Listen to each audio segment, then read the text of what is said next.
Every day I get the same angry comments on my videos that say, stop calling Cantonese Chinese. It's not. Cantonese is a dialect, not a language. Mandarin is the Chinese language. Everything else is just a dialect. But I grew up in a house where Chinese meant Cantonese. My parents spoke it, my grandparents spoke it, everyone around me spoke Chinese. But then I got to high school and I met my friend Mike. Mike said, hey, I speak Chinese too. And the first day we tried to talk and we couldn't understand a single word the other person was saying. Not one. So it was either I wasn't speaking the Chinese language and 13 years of my life had been an absolute lie, or he wasn't speaking Chinese and 13 years of his life had been a lie, or neither of us were speaking the Chinese language. So who's right? Who's wrong? And after digging on this topic, I found that linguists actually settled this question a long time ago. The science is really clear, but the debate still kind of rages. And the reason why it won't die is hidden in a 2,000-year-old Chinese puzzle. But before we can actually understand that, we have to first understand and define what is a language. Because while it might sound like a simple question, it's actually very, very hard.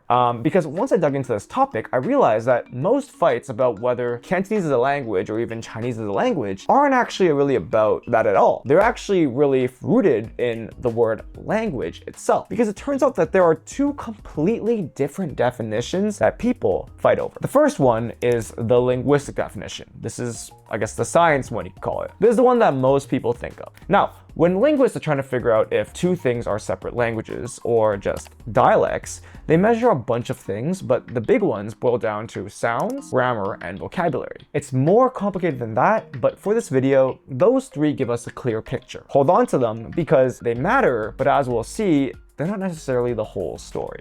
Anyway, think of it as kind of like checking the blood, right? Like the DNA. How far apart are the sounds? How different is the grammar? How much vocabulary do they share? It measures whether two cousins are actually close relatives or distant branches that split centuries ago. Now, that's the first definition. Now, the second definition is the one that's behind the whole, Chinese as a language debate, and it's political. In fact, Team Political hates Team Linguistics. But before we get into that, let's explore Team Linguistics and see if Cantonese is, by the linguistic definition, a language. And more importantly, if it is, then what about all the other Chinese varieties? And more importantly, linguistically, what the hell is Chinese then? Starting with the sounds. Because by definition, for it to be a language, there must be differentiation in the sounds to the point where we don't understand the other person. So how do we actually measure differentiation in sounds, right? Let's say, for example, I call it bear, someone in Britain might call it bear, right?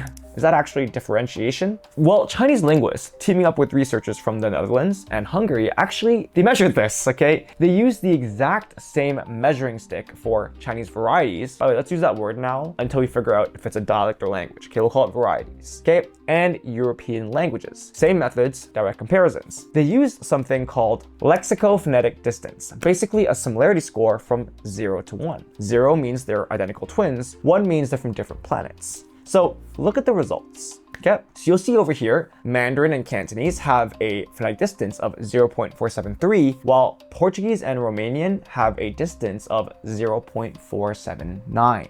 Now, before we move on, this is just one study, one methodology.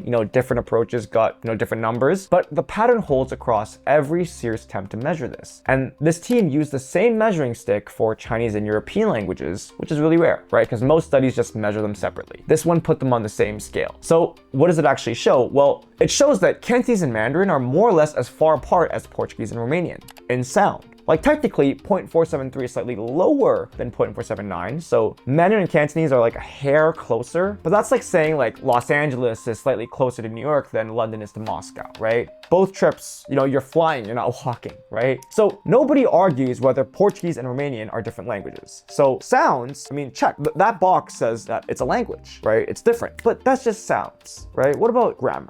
Because we said we also measure grammar. Because like we saw, for it to be a language, you'd expect grammatical differences too, but by how much? And this is where it actually gets tricky, because in European languages, sounds and grammar kind of moved and evolved together. What that means is like French and Spanish both come from Latin. Now, chien and chien versus tango and perro. You see, like they have different sounds and different grammar, right? Everything evolved together, package deal. But Chinese, the sounds diverged massively. We just saw that. But this is where Team Political can pull out a little evil smile, because for Chinese, the grammar actually stayed nearly frozen. And the reason why is the syntactic distance between Mandarin and Cantonese is 0.009. Portuguese and Romanian, 0.199. That's 22 times larger. With that being said, for a long time, linguists all assumed that Chinese varieties follow the exact same grammar rule, like the grammar was universal and only the sounds changed, right? But that is effectively dispelled, right? Like they have different grammar, but it doesn't mean the grammar is wildly different. It's still incredibly close, just not perfectly identical. So the sounds say different languages, but the grammar says nearly identical. Let's look at, for example, two sentences, right? In Cantonese, 我下個禮拜要去中國見朋友. In Mandarin, 我下個禮拜要去中國見朋友. I have to go see a friend in China next week. Now, notice how it's different from English, with time going after the subject. But Cantonese and Mandarin are pretty much the exact same, word for word and grammar. Now, so I'm not going to pretend the grammar gap is bigger than it is, right? It's not. Mostly it's the same. And this is actually the strongest argument for calling them, one collective language. But linguists have always weighed intelligibility over structural similarity, and for good reason. You can share a skeleton and still be a different animal if you can't communicate. So is Cantonese a dialect then? Is Team Political ready to jump for joy? Well, hold on. Remember? I said linguists look at three main things. We've checked sounds and grammar. Let's now check vocabulary before we actually jump to any conclusion, okay? Because see, here is the thing. So Cantonese and Mandarin, they don't always use the same words. Sometimes the words are, completely different. I know in that example they were the same, but let's look at the sentence. In Cantonese first, 我聽日好想去呢間餐廳食飯，因為我鍾意食佢哋啲菜. Now in Mandarin, 我明天很想去這間餐廳吃飯，因為我喜歡他們的菜. Tomorrow I want to go to this restaurant because I like their food.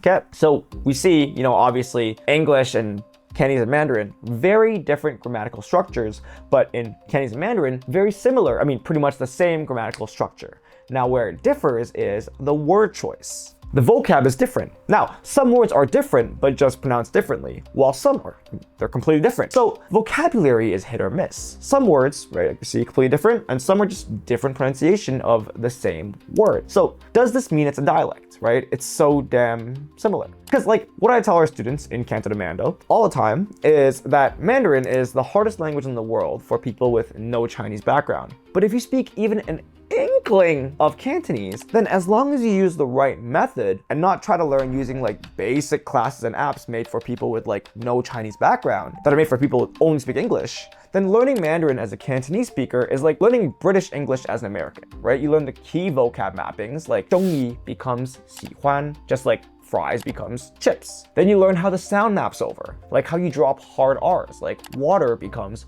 wa. Just like how in Cantonese Mandarin, all your ongs become ang, like mong becomes mang, bong becomes bong, and bam, you speak in Mandarin. Because as we saw, the grammar is so damn similar, it's mainly just sounds and vocab where it's different. Which leads me into the sponsor of this video, me.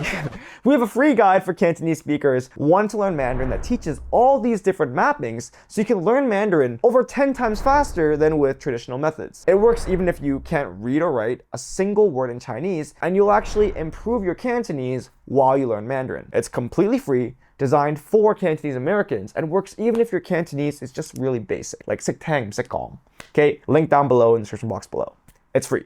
Anyway, so I actually hate how well this works, this method, because it proves how similar languages are, which brings us back to the question. Sounds, pass, right, clearly language. Grammar, fail, nearly identical, and vocabulary is somewhere in between. So does this mean that Cantonese is a dialect and there's some main Chinese language? Well, remember what I said at the beginning, right? Linguists look at those three things, but that's not the whole story. Because the ultimate test, the thing that actually carries the most weight, is whether you can understand each other. Now, even this test isn't perfect, right? Danish and Norwegian, the speakers understand each other, but they're called separate languages because politics. We'll get to that. And so some Mandarin varieties can barely understand each other, but are called one language, also because politics.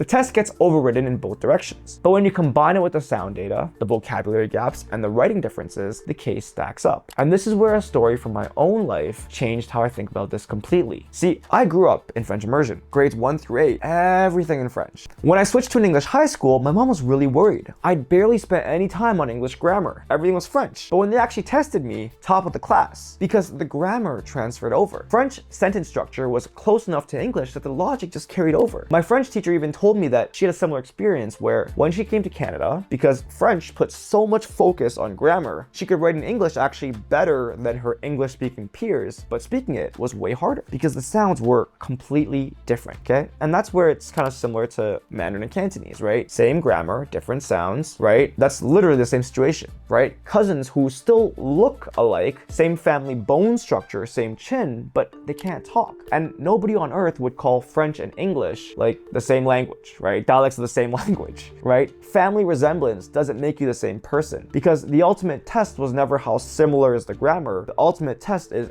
can you understand each other? And French and English speakers don't, and Mike and I couldn't, right? Mandarin Cantonese, not a word. So Mandarin and Cantonese having similar grammar makes them related languages with a shortcut in between them, but it doesn't make them the same language, which leads to the linguistic verdict of these experts, not me, okay? A linguist would point out that Chinese varieties form what's called a dialect continuum, okay? Neighboring towns can usually understand each other, but the further you go apart, the harder it gets. That's true. Same thing happens across, German dialects or Italian dialects. But here's the difference. With German, Berlin and Munich, they'll talk. There's a gradual slide. Now within Chinese, there are gradual slides too, right? Like neighboring villages, they usually can understand each other. So drawing that exact line between language and dialect becomes really hard. But between Mandarin and Cantonese, there's no gradual slide. It's a cliff, okay? Like Mike and I didn't kind of understand each other. We understood nothing, okay?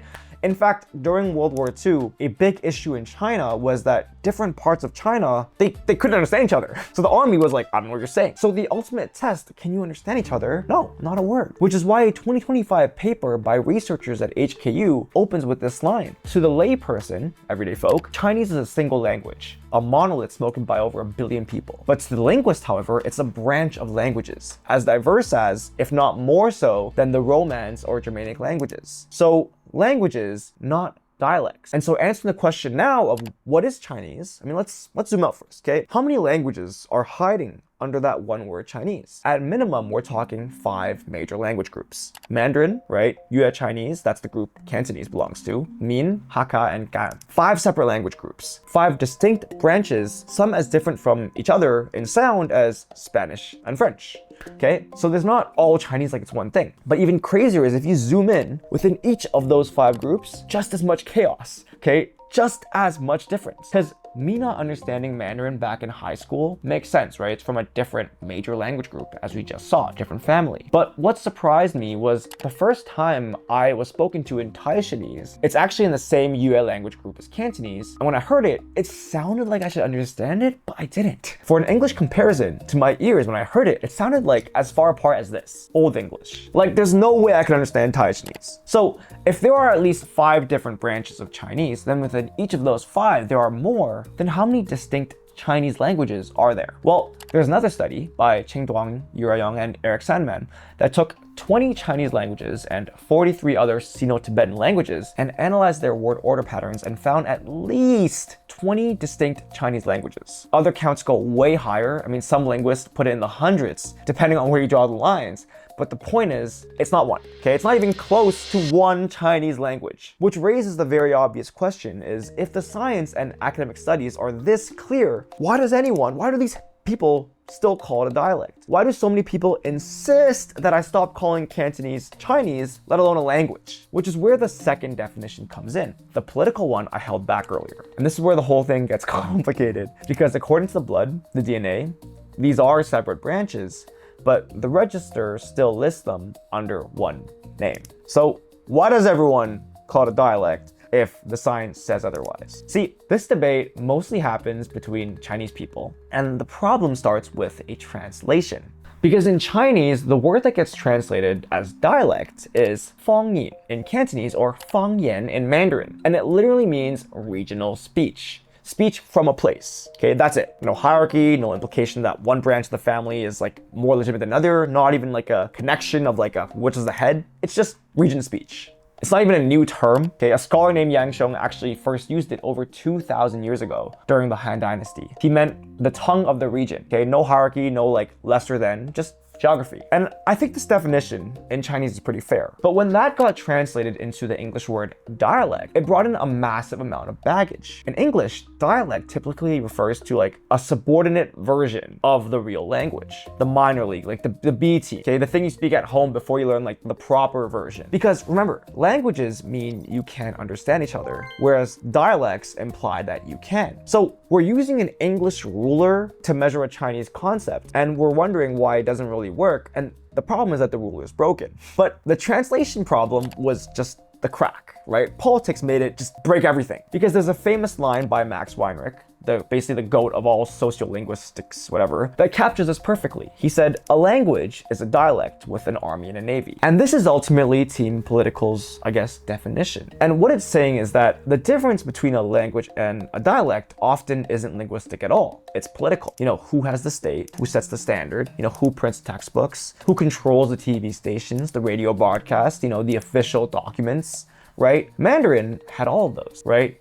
The idea of one state, one standard actually goes back to the first emperor, Qin Shi Huang, who standardized the script, the written characters, in 221 BCE. Okay, this is the same emperor who built the Great Wall and had the whole, you know, terracotta army thing going on, you know, busy guy. Okay, he didn't try to make everyone speak the same way, you know, that came much later, but the principle of like one standard, one language to hit them all, that seed was actually planted 2,000 years ago. And so the modern version was defined in 1956 when the People's Republic of China formally defined 普通话 or Mandarin as the standard, okay? Literally means, 普通话means common speech. Okay, and you know, before you say that that's just China, you know, Singapore did the exact same thing. In '79, they actually launched the Speak Mandarin campaign, telling Chinese Singaporeans to drop their native languages, Hokkien, Cantonese, Teochew, and switch to Mandarin, okay? Because they wanted one standard language for everyone. TV ads, billboards, you know, everything, okay? Because most people don't realize before 1949, most Chinese people couldn't speak Mandarin at all. They spoke their local varieties, you know, Cantonese, Hokkien, Shanghainese, you know, whatever was in that region, which led to no one being able to understand each other because, going back to the point, linguistically, these are languages, not dialects. Because if they were just dialects, by the linguistic definition of a dialect and language, it wouldn't have been so important for China to have a unified language, because if it was just a dialect, people would be able to understand each other, right? Before Chinese people throw pitchforks at me, okay, I'm team national language, and I mean that, right? Before Mandarin was standardized, soldiers from different provinces, like we said, couldn't coordinate, right? Doctors couldn't communicate with patients across regions, okay? 1 billion people in the same country, and a huge chunk of them couldn't talk to each other, okay? China needed a common language. That was the right call. But needing a common language doesn't mean everything else is just a dialect. You can have a national standard and recognize that the other varieties are full languages, okay? Those two things aren't in conflict. Because if there are two definitions of the word language, then obviously there's going to be a debate. The question now becomes, which definition is the right one? Because the Army and Navy rule, it could be a valid definition, but does it actually hold up, okay? Does the political definition even work? Well, let's test it. A language is a dialect with an army and a navy. Well, the US has the world's biggest navy. Britain also has an army and a navy. By that definition, UK English and American English should be two languages, but we still call American English a dialect of English. Arabic, over 22 countries, over 22 armies, but we view them all as Arabic speakers with different dialects in each country. One language with a bunch of dialects. Yiddish and Esperanto, no army, no navy, but we definitely recognize them as languages. And so, if you're not gonna consider Egyptian Arabic and Iraqi Arabic as separate languages, or American and British English as separate languages, then the Army and Navy rule can't be used to settle anything. It doesn't prove Cantonese as a language, and it also doesn't prove it's a dialect. It just proves that politics is a terrible ruler for measuring language, which means if politics can't settle it and all we have left is the science, and we already saw what the science says, right? And again, remember, I'm not arguing the existence of Mandarin as the common language of the Chinese people, right? I'm just arguing you can't say Cantonese is not Chinese or Cantonese is just a dialect, not just because I'm Cantonese and I'm proud of my language and culture, but because the political definition can't settle this one way or the other. But on top of that, now, there's still one more card the Team Political plays. And honestly, it is a pretty strong one that they play, okay? Which is, what about the writing system? See, their argument is that we all use the same characters, so we all speak the same language, right? That's the argument. And on the surface, it actually makes sense, right? If you can read the same newspaper in Beijing and Hong Kong, aren't you speaking the same language, right? The writing system is the uniform, right? It's what makes everyone, look the same on paper. This is also why I say the best way to improve Cantonese is actually to learn Mandarin, because standard written Chinese is essentially structured as Mandarin. In the Chinese world, including in Hong Kong, right, newspapers and music are all written in the Mandarin form. They'd be read or sung in Cantonese, but the written structure follows standard Chinese, which is more or less Mandarin grammar and structure, right? That's why so many Cantonese ABCs and students we work with at first can't understand Cantonese songs or formal Cantonese, because the more formal you get, you're essentially reading Mandarin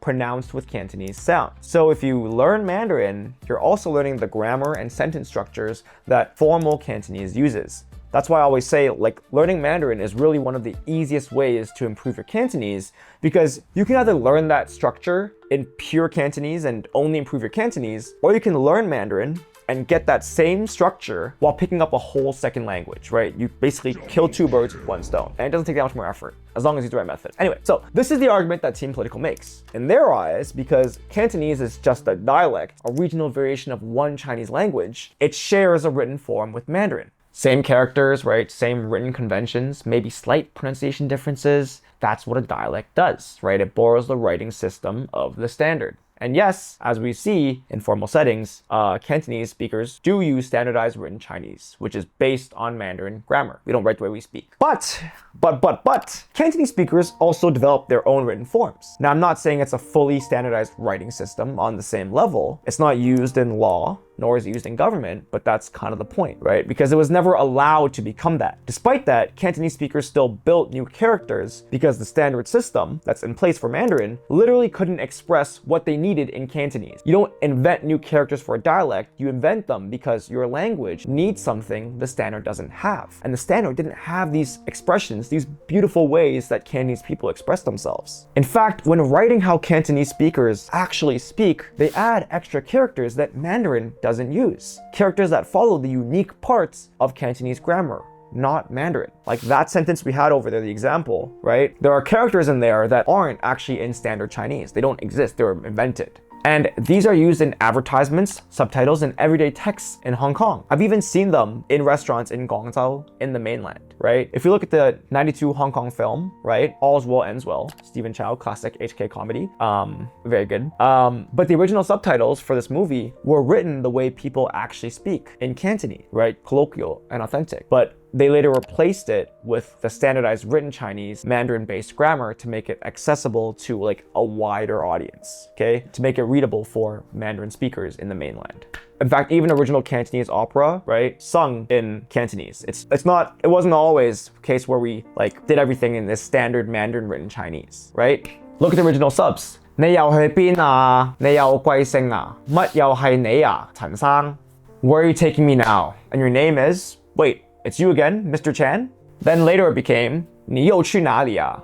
你又貴姓啊? 你還是姓陳的那個? Looking at the characters, 邊 became 哪里, 乜 disappears entirely, 係 became 是. Different characters, different grammar, different written register. And so we see characters like these show up constantly in written Cantonese, but they get replaced in standard written Chinese, right? And so the thing is, a Mandarin speaker reading the Cantonese version, they'd struggle, okay? They might be able to piece together an idea of it, but some of it would make absolutely no sense to them. I've actually shown Cantonese, written Cantonese to my native Mandarin friends. First off, they didn't even know that existed, but they're like, yeah, I don't understand this. And so with this in place, I view it like kind of like French and Spanish, right? Like for me, I can read a Spanish paper, and if it's simple enough, I can get the gist of it. And it's the same thing here with Cantonese and Mandarin, right? Just like French and Spanish use the Latin alphabet, they use Chinese characters, but they use them differently, okay? Now the comparison isn't perfect, right? Latin has 26 letters, Chinese has thousands of characters, and the overlap is way bigger, but the principle is the same. Sharing a writing system doesn't make two things the same language. So if we consider French and Spanish different languages, which I'm sure the world universally does, then we must also consider Cantonese and Mandarin. This also applies to other Chinese varieties too, right? Like they didn't invent new characters like Cantonese people did, but people in Shanghai don't say ni hao. They use nong hou for literally Chinese characters, but used differently. So let's fact check, okay? The linguistic definition says language. The political definition has a lot of contradictions, and their strongest card, which is we all use the same script, just got torn up. So where does that leave us? Can we finally settle the debate and say Cantonese, Shanghainese, Hokkien, and all these Chinese varieties are languages? That Chinese is not a language, but a family of languages. Well, remember that 2,000-year-old puzzle I mentioned at the very beginning? Here's actually what it says. And it's the thing that finally makes this whole debate mean what it is, right? How does this 2,000-year-old puzzle solve language debate? Well, there's this ancient Chinese philosophical puzzle from the Warring States period, about 2,300 years ago when China was split into rival kingdoms, and philosophers were basically like rock stars. And it's called the White Horse Dialogue, or Bai Ma, Fei Ma, okay? The argument goes like this. White horse is not a horse. Sounds like a philosophical word salad, like some ancient philosopher had too much rice wine and decided to just screw with everyone's heads. But once you understand what this guy was getting at, the whole Chinese language debate clicks into place. Anyway, the logic goes like this. Horse describes a shape, okay? 4 legs, mane, hooves. White describes a color. So a white horse isn't just a horse. It's a specific combination, the shape plus the color. Now, the general word horse covers the whole category. Brown horses, black horses, spotted horses. But white horse, that's specific. One color, one subset. One actual thing you can point to. Now where am I getting with this? Remember Mike, right? My friend who speaks Mandarin? Well, we were 2 Chinese kids who couldn't understand each other. And that's because in this case, Chinese is the horse, the big category. All the Chinese languages lumped together. But when I spoke Cantonese, I was speaking the white horse, okay? The specific thing, the actual language, not the category, the thing itself. So is Cantonese Chinese? Yes. Is it a dialect? No, because horse equals to the broad Chinese family, whereas white horse refers to the specific language. And here's why this matters, right? This is the thing that really,